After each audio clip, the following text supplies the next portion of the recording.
Olá, servidores e servidoras, tudo bem com vocês? Espero que sim. Hoje a gente está mais um podcast para a gente falar um pouquinho sobre envelhecer com direitos, combate ao idadismo, valorização da pessoa idosa e enfrentamento à violência.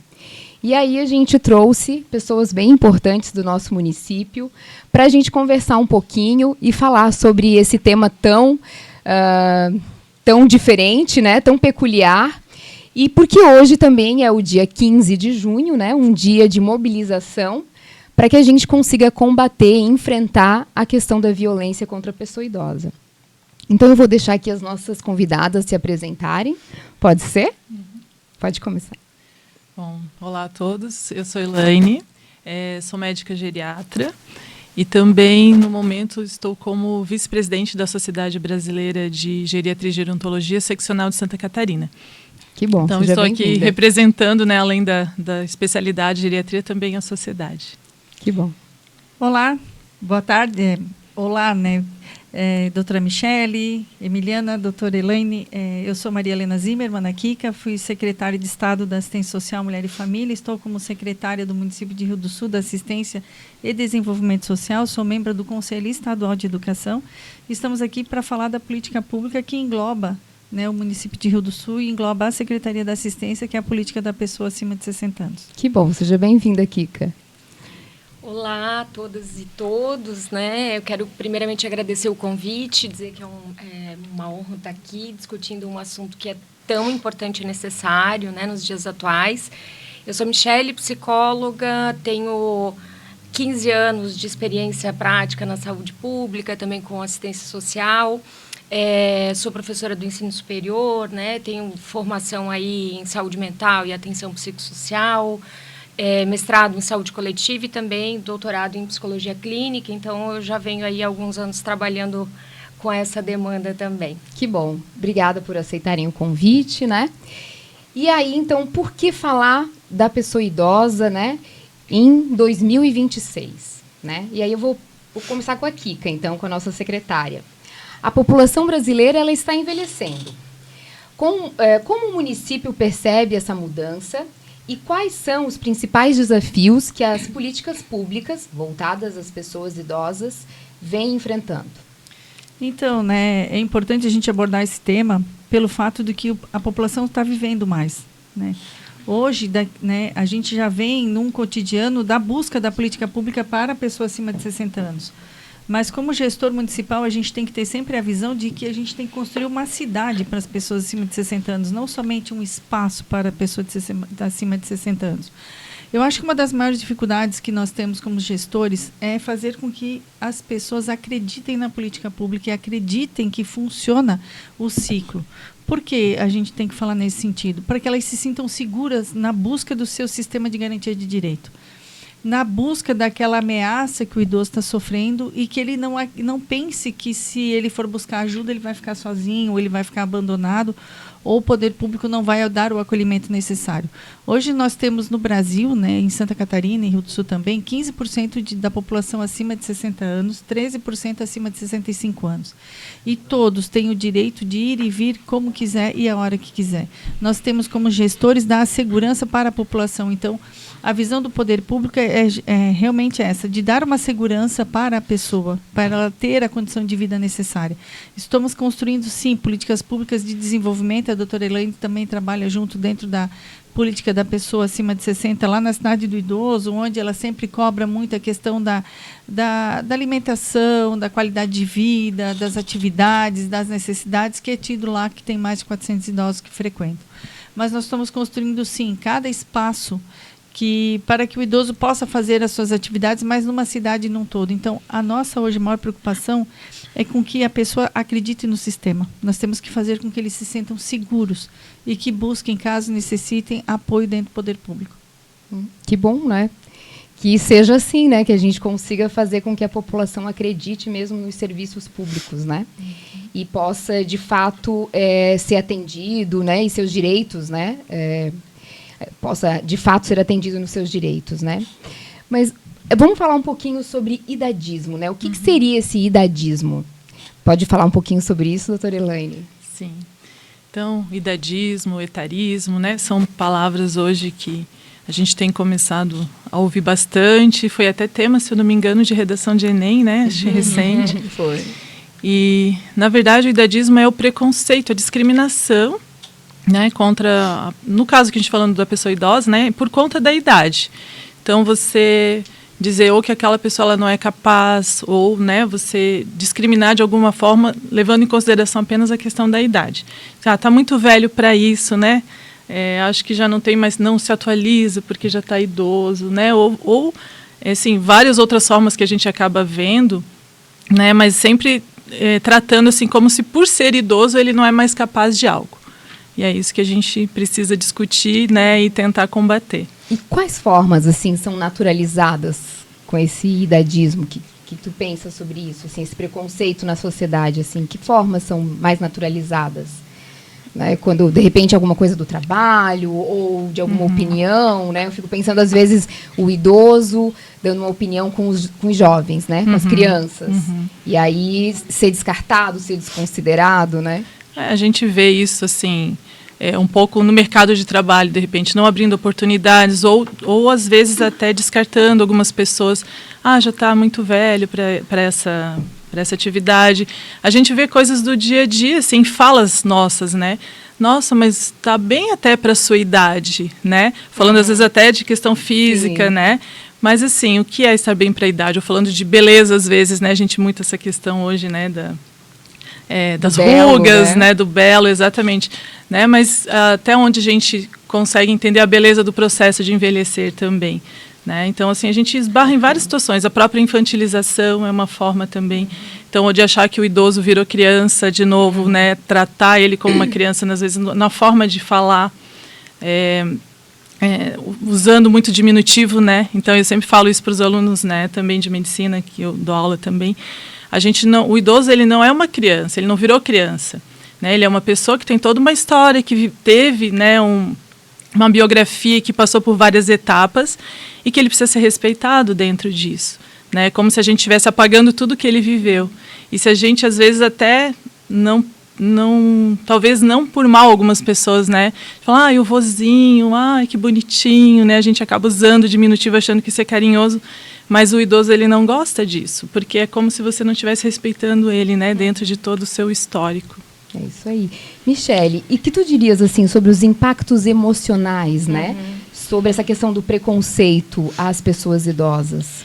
Eu acho que é bem interessante a gente falar, né, sobre o idadismo, o etarismo, porque é uma violência simbólica que existe, que é muito legitimada, né, culturalmente.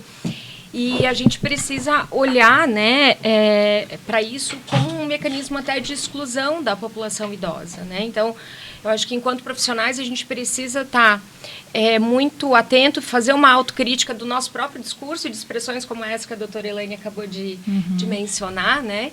E também não deixar que preconceitos como esses, né, eles se disseminem na sociedade, porque é isso que leva, então, esse estereótipo e essa crença negativa acerca do envelhecimento e de todo o processo, né?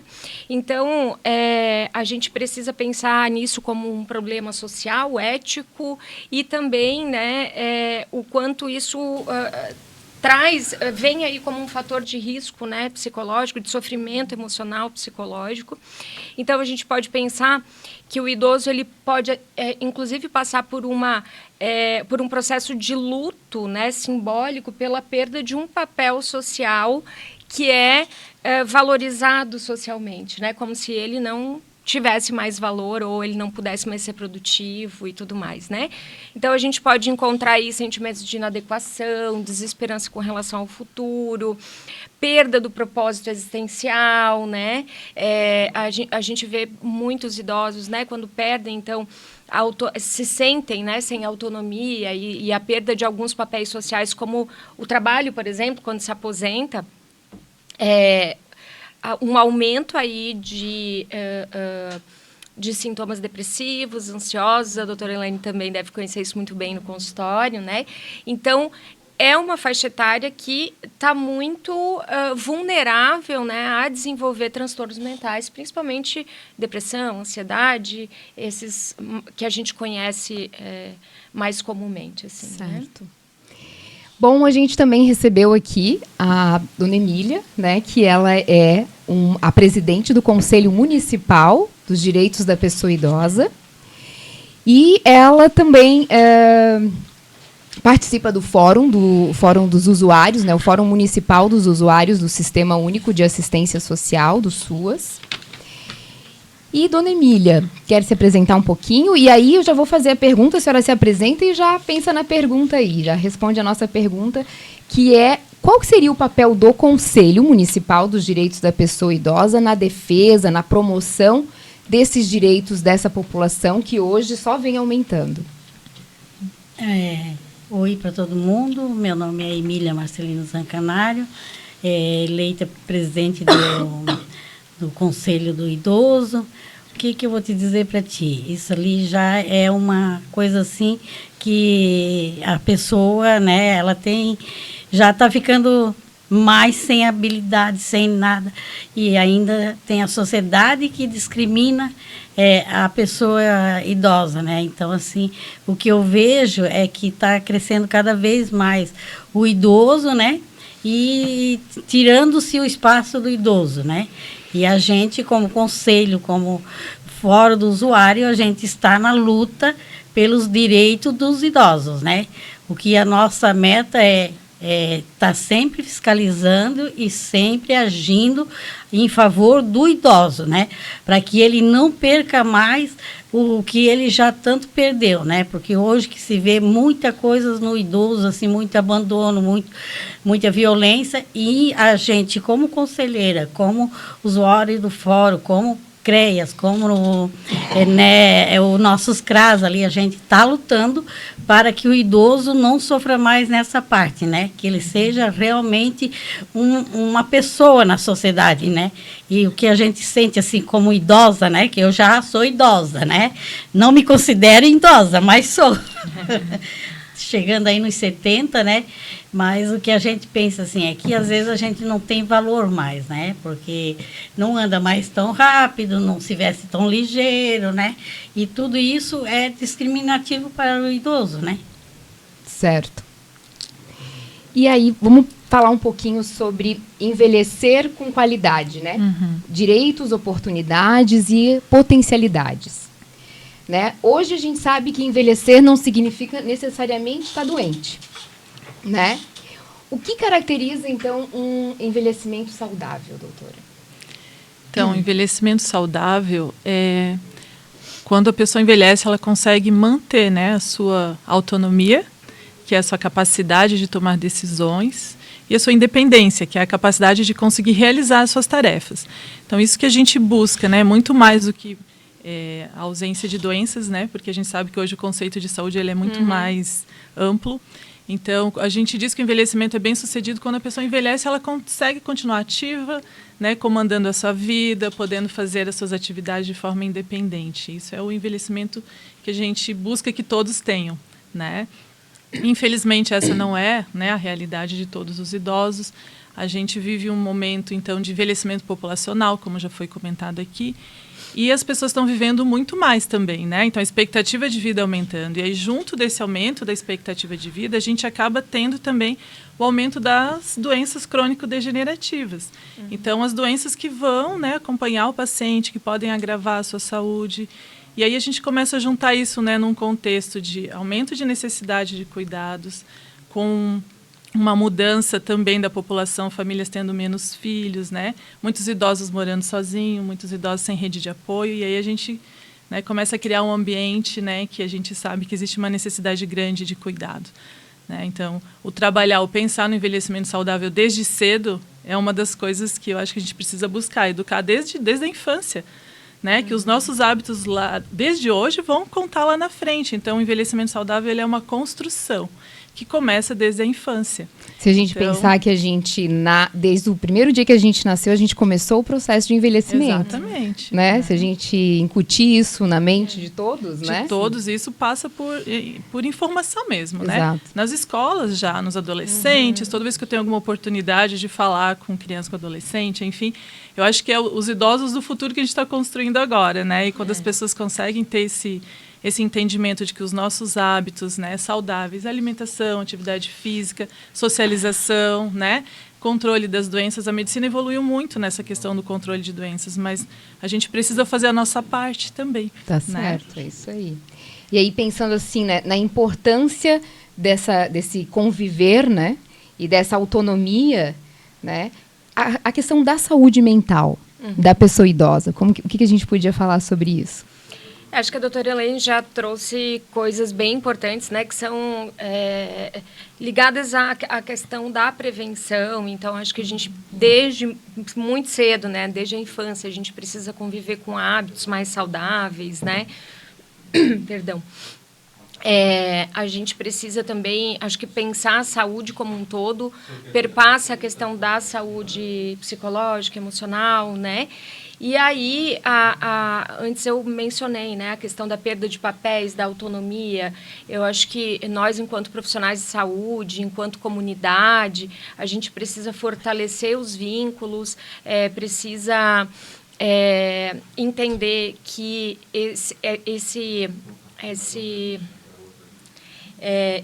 esse movimento, né, de estar em constante contato com outras pessoas, com grupos, né, fazendo socialização, enfim, tudo isso é extremamente importante, inclusive para prevenir declínio cognitivo, né, e a autonomia que eu acho que é essencial de a gente lutar para que isso aconteça, né, no processo de envelhecimento, porque ele vai vai ser um fator de prevenção de transtornos mentais, como eu falei anteriormente, né? Então, a saúde mental, ela perpassa por todos os âmbitos da nossa vida, né? Seja física, social, familiar, comunitária, enfim. A saúde mental, ela depende também de todos esses fatores integrados, né? Bacana. Pensando um pouquinho sobre a violência, dona Emília, quais são os tipos de violência que o Conselho frequentemente recebe de denúncias ou que identifica?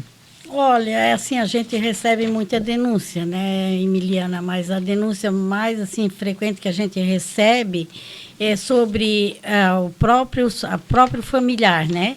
Retirada do cartão do benefício do idoso, feito empréstimo na conta do idoso, né?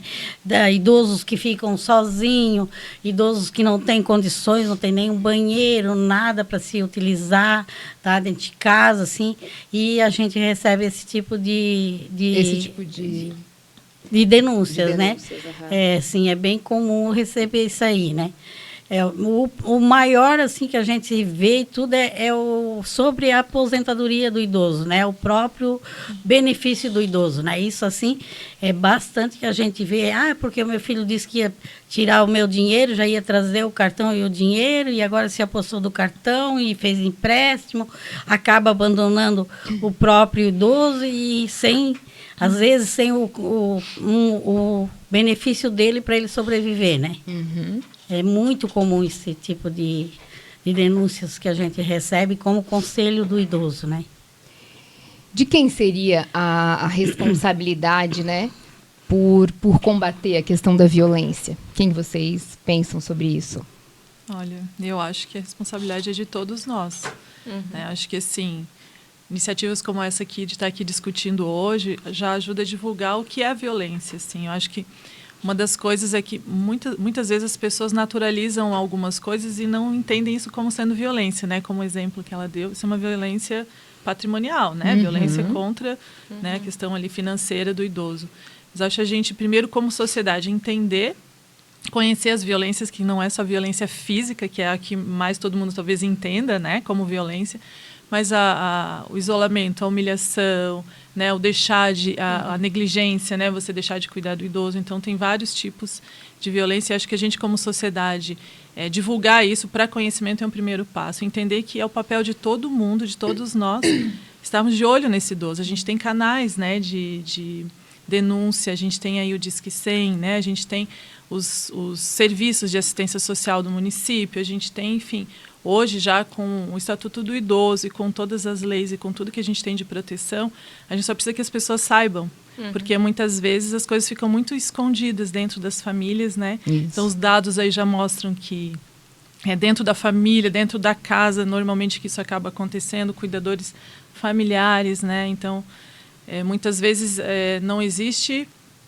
a possibilidade de proteção porque não existe a denúncia e porque as pessoas não sabem e o idoso fica lá à mercê. Então, acho que a gente, como sociedade, depois cada um dos canais, né, de proteção vai ter as suas tarefas. Então, para onde que denuncia, quem recebe essa denúncia, quem vai atrás, e aí as medidas sendo tomadas no caminho. Certo. Não pode ir? Não, eu acho que é importante acrescentar aqui, né, e bem importante o que a doutora Elaine falou, os diversos tipos de violência que são naturalizados, né, e que a gente precisa não só combater, mas acho que discutir essas questões, porque elas estão aí e às vezes a sociedade não entende como uma violência e o idoso menos ainda, né? Então, eu falei anteriormente da violência simbólica, né, que é especialmente importante para nós mulheres, aproveitando que a gente está aqui em muitas mulheres, né? É especialmente importante para nós porque a questão do gênero, da saúde mental e do envelhecimento, ele traz aí uma intensidade maior na pressão estética com relação ao corpo da mulher, né, ao rosto, aos cabelos brancos. Então, é muito mais normal a gente ver homens sendo entendidos como experientes, como maduros, como charmosos, mas a mulher que envelhece, ela sofre muita violência, né, simbólica, assim. A violência psicológica também, que hoje é crime, né? Então, acho que é importante a gente dizer isso, porque muita gente entende que violência é bater, e não entende que ameaçar, né? Que gritar, que manipular são maneiras de violência psicológica, né? E a gente precisa entender também quais fatores que silenciam esses idosos, porque muitos deles sofrem esses tipos de violência, né? E eles estão sendo silenciados. Então, que fatores que são esses que fazem com que eles não cheguem até nós, para que todos nós possamos combater qualquer tipo de violência que hoje acontece aí e que é da responsabilidade de todos, como a doutora falou. Isso aí. E pensando um pouquinho aqui no nosso podcast, que hoje teve bastante movimento, porque a gente recebeu a Kika, né, a nossa secretária de assistência, recebemos a nossa Emília, que é a nossa presidente do Conselho Municipal dos Direitos da Pessoa Idosa. A gente também recebe o presidente do Conselho Estadual da Pessoa Idosa de Santa Catarina, né, o Fábio Marcelo, é isso. Pode se apresentar, Fábio. Boa tarde, né? Satisfação em estar aqui. Estive nesse trânsito pegando essa 470, que é uma loucura, né? Professor na Universidade de Blumenau. Fábio Marcelo Matos, minha vida toda foi aqui em Ibirama, né? Então sou muito próximo aqui. Meu pai é o ex-deputado João Batista Matos. E a gente está aí na estrada, já há 8 anos dentro do Conselho, representando todo o sistema ACAF no Conselho Estadual do Idoso aqui em Santa Catarina, e agora na missão de presidir o Conselho, aonde nós estamos muito atentos, né, a toda essa dinâmica que envolve o envelhecimento, né? Ele é um processo dinâmico, mas que sofre ainda de muitas questões, muito desconhecimento, né? Nós temos ainda bastante situações de violência, e não só a violência física, mas a psicológica, como estava falando, a financeira. E dentro do Conselho nós temos então instituído uma comissão que é extremamente efetiva e eficaz, faz um excelente trabalho na apuração, um levantamento nas práticas também de combate à violência contra a pessoa idosa. Essa comissão é instituída por 8 membros, né, dentro da sua paridade, sociedade civil e representantes governamentais, e justamente tentando evidenciar com um trabalho agora de poder criar materiais para poder trabalhar bem com a questão da educação, né? Bacana. Educação para o envelhecimento, educação para que as pessoas, diante de cartilhas, de produtos, de mídia, a gente consiga diminuir um pouco esses preconceitos, né? O idadismo hoje ele é o que mais se apresenta. Então, o idadismo ele é a porta de entrada para todas as violências existentes. Então, o combate também ao idadismo, esse preconceito em relação à idade, né? E a partir disso a gente conscientizando, trabalhando, educando de todas as formas, eu acredito que a gente pode minimizar, mas sempre muito atento em alguns focos de violência. E aí nós temos uma violência cada vez mais constante e presente, que é a violência patrimonial, a violência financeira, né? Além de todas as outras já debatidas, já faladas aqui, conhecidas, a psicológica sendo hoje muito subjetiva, ela é muito difícil de você mensurar. Então, quais são os elementos, o que a gente pode buscar para ter realmente uma mensuração adequada do que é essa violência psicológica em relação à pessoa idosa, a violência física de maus tratos, a violência por iatrogenia, por erros na área da saúde, não só médica, mas em tratamentos à pessoa idosa. Então, nós temos que realmente refletir, pensar e criar, né, alguns antídotos, eu diria assim, para a gente minimizar as questões de violência, que são inúmeras, né? Hoje a gente tem um levantamento aqui no estado de Santa Catarina que nós temos 13 ocorrências por dia, mas as que são registradas. Exato.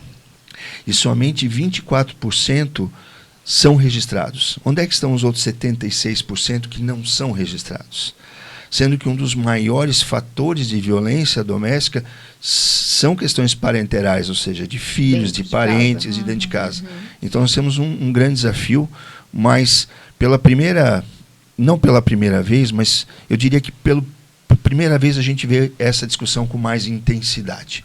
Isso é muito importante que aconteça cada vez mais. Essas aberturas, né, é importante para a gente poder discutir mais sobre isso e enfrentar de fato, né, a questão da violência, né?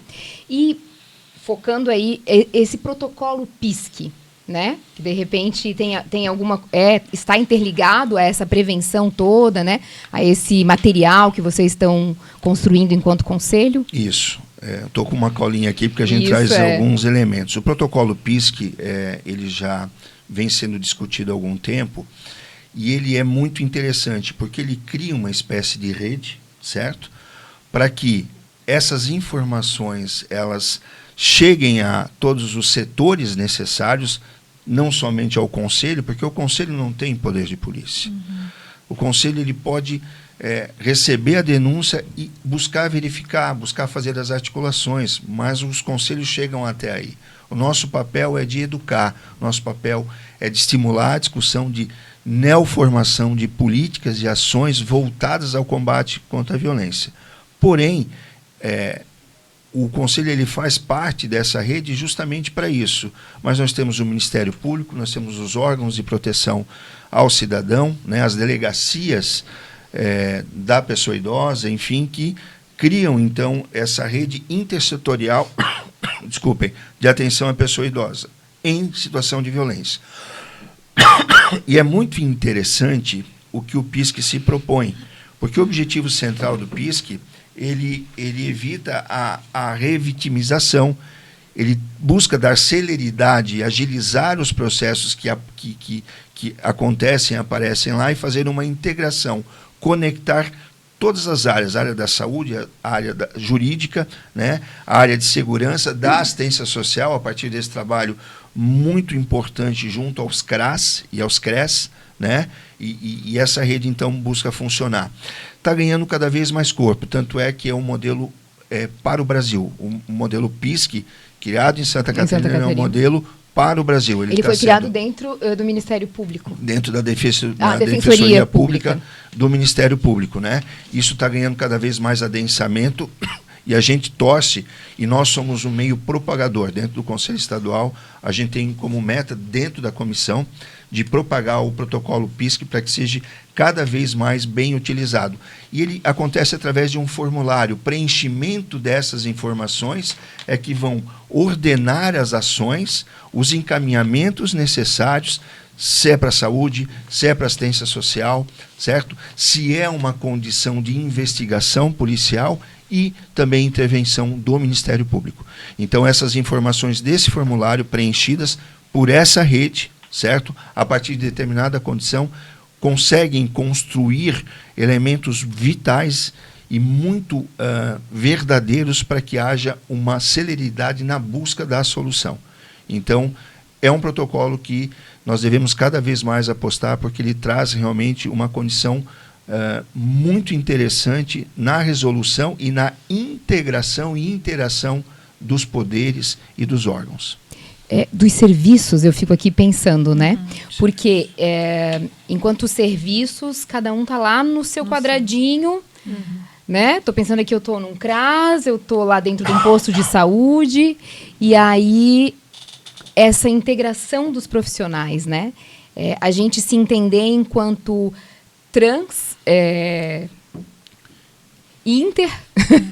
interprofissional, intersetorial, transversal, aí a gente tem que pensar em tudo isso, né? E as políticas públicas se conversarem de fato, né? Que aí eu vejo que a gente tem essa dificuldade ainda lá nas proteções, principalmente na básica, né? Que lá, tanto no território de saúde, quanto de assistência social, quanto de educação, né? Acho que é uma questão assim, então, até como a gente vinha falando, né? A população brasileira está envelhecendo rapidamente, então são situações surgindo e que a gente não vinha preparado para isso, né? Então, acho que assim, as discussões todas elas são já mais novas, né? E cada vez evoluindo mais em busca de realmente você conseguir dar a proteção. E eu entendo que ainda é uma dificuldade essa articulação entre todas as áreas, né? Isso. Eu trabalhei no posto de saúde, então a gente tem lá a agente comunitária de saúde que ela consegue estar na casa da pessoa, ter uma noção daquela realidade. Quando a pessoa vem lá no posto, a gente já tem uma ideia, né? Se tem algo assim, o alerta ele já está ligado ali, né? Nesse caminho. Aí, enfim, assistência social, hospital, às vezes quando chega o paciente no hospital, né? Também toda essa questão do serviço social e do entendimento e essa articulação com a rede municipal, mas eu vejo que ainda as conversas elas não são tão simples. A nossa rede não está bem articulada, os nozinhos não estão bem... E eu acho que ainda existe muito assim medo, sabe? De denúncias, as pessoas se omitem muito. Isso, e daí de repente o Ministério Público, né, Defensoria Pública dando uma, né, incentivando que isso que aconteça, né? E o interessante do protocolo PISC é que ele não traz uma generalidade, ele não traz como uma condição generalista essa situação do idoso, mas muito específica e pontual. E ele vai em cima das necessidades na resolução dessa condição. Então, cada protocolo, cada formulário preenchido leva uma obrigatoriedade para que essa rede, sim, eu concordo contigo, falta uma transversalidade, isso para mim é o principal ponto, né? Uma interseccionalidade entre os órgãos, as gestões, enfim. Para que a gente consiga viabilizar. E aí começa a resolver de maneira pontual e nós temos um registro de todo esse processo que é extremamente eficaz e importante. Não esquecendo, até reforçando o que a colega aqui falou, de que realmente a violência ela é muito mais feminina. 56% de todas as condições de violência em Santa Catarina são direcionadas à mulher. Importante dado. E eu acho que quando a gente fortalece a rede municipal, né, a gente começa aí não só a interromper essas situações de violência, mas também de buscar em conjunto, né, políticas públicas mais eficientes, mais eficazes para a população idosa, né? Então é um trabalho em conjunto, né, de todos os órgãos, de todas de todos os agentes aí envolvidos, né? Então e não só do serviço público, mas também familiares, comunidades, Exatamente. idosos, e, né, acho que como um todo a gente precisa começar a pensar melhor e ser mais efetiva a integralidade do cuidado do idoso, né? E pensar todos os agentes envolvidos, né? Assim, entender como proteção social, né? Eu sou, né, sou filha e eu vou cuidar daqueles idosos que me pertencem e vou, junto com a sociedade que ali está, né, o posto de saúde, a educação, a associação de moradores e assim vai, né? Me pensar naquela comunidade como proteção social, né? Agora, chegando aqui, recebi um documento do Conselho Nacional de Direitos da Pessoa Idosa, do professor Alexandre, meu amigo, que preside lá, e ele preside tanto o Conselho quanto é o secretário nacional de Direitos da Pessoa Idosa, Alexandre Silva. E nos enviaram agora para que a gente dispare para todos os conselhos municipais a instituição, dia 11 de junho, agora está bem fresquinha, que instituiu a Rede Nacional de Proteção e Defesa dos Direitos da Pessoa Idosa. Isso vai fazer com que realmente haja uma conversa muito mais dinâmica, precisa, e que traz alguns condicionantes, como elaboração de diagnósticos dentro dos municípios, uma intersetorialidade mais precisa dos setores, certo? E o próprio município, a partir de padrões, criar uma rede de atenção, porque a violência ela precisa, inclusive, ser categorizada. As mulheres negras e pardas sofrem mais violência ainda. Então, nós precisamos caracterizar as faixas etárias, o gênero, né, a condição de sexualidade, a condição de